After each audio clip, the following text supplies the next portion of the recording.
اعوذ باللہ من الشیطان الرجیم بسم اللہ الرحمن الرحیم۔ حدیث نمبر 7۔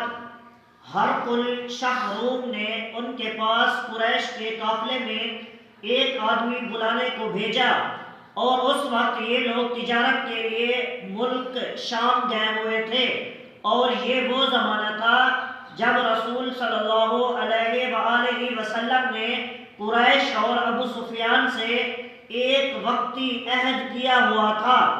جب ابو سفیان اور دوسرے لوگ ہرقل کے پاس اولیاء پہنچے جہاں ہرقل نے دربار طلب کیا تھا، اس کے گرد روم کے بڑے بڑے لوگ، علماء، وزراء، امراء بیٹھے ہوئے تھے۔ ہرقل نے ان کو اور اپنے ترجمان کو بلایا، پھر ان سے پوچھا کہ تم میں سے کون شخص مدعی رسالت کا زیادہ قریبی عزیز ہے؟ آپ سفیان کہتے ہیں کہ میں بول اٹھا کہ میں اس کا سب سے زیادہ قریبی رشتہ دار ہوں۔ یہ سن کر ہرقل نے حکم دیا کہ اس کو ابو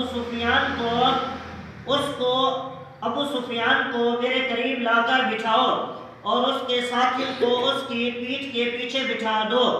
پھر اپنے ترجمان سے کہا کہ ان لوگوں سے کہہ دو کہ میں ابو سفیان سے اس شخص کے یعنی محمد صلی اللہ علیہ وآلہ وسلم کے حالات پوچھتا ہوں۔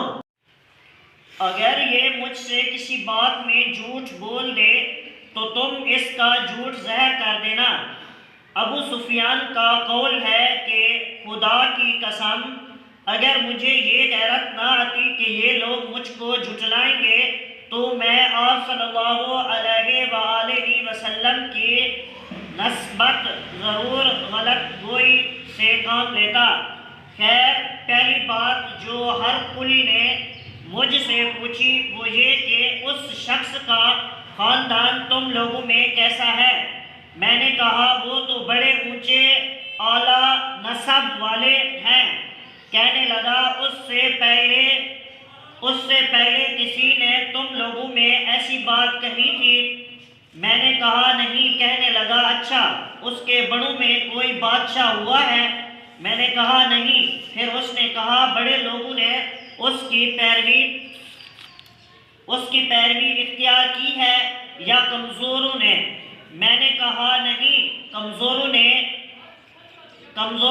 پھر کہنے لگا اس کے تابع دار روز بڑھتے جاتے ہیں یا کوئی ساتھی پھر بھی جاتا ہے؟ میں نے کہا نہیں۔ کہنے لگا کیا اپنے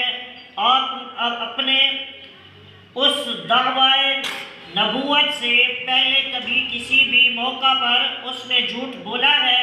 میں نے کہا نہیں، اور اب ہماری اس سے صلح کی ایک مقررہ مدت ٹھہری ہوئی ہے، معلوم نہیں وہ اس میں کیا کرنے والے ہیں۔ ابو سفیان کہتے ہیں میں اس بات کے سوا اور کوئی جھوٹ اس گفتگو میں شامل نہ کر سکا۔ ہرقل نے کہا کیا تمہاری اس سے کبھی لڑائی بھی ہوتی ہے؟ ہم نے کہا ہاں بولا۔ پھر تمہاری اور اس کی جنگ کا کیا حال ہوتا ہے؟ میں نے کہا لڑائی ڈول کی طرح ہے، کبھی وہ ہم سے میدان جنگ جیت لیتے ہیں اور کبھی ہم ان سے جیت لیتے ہیں۔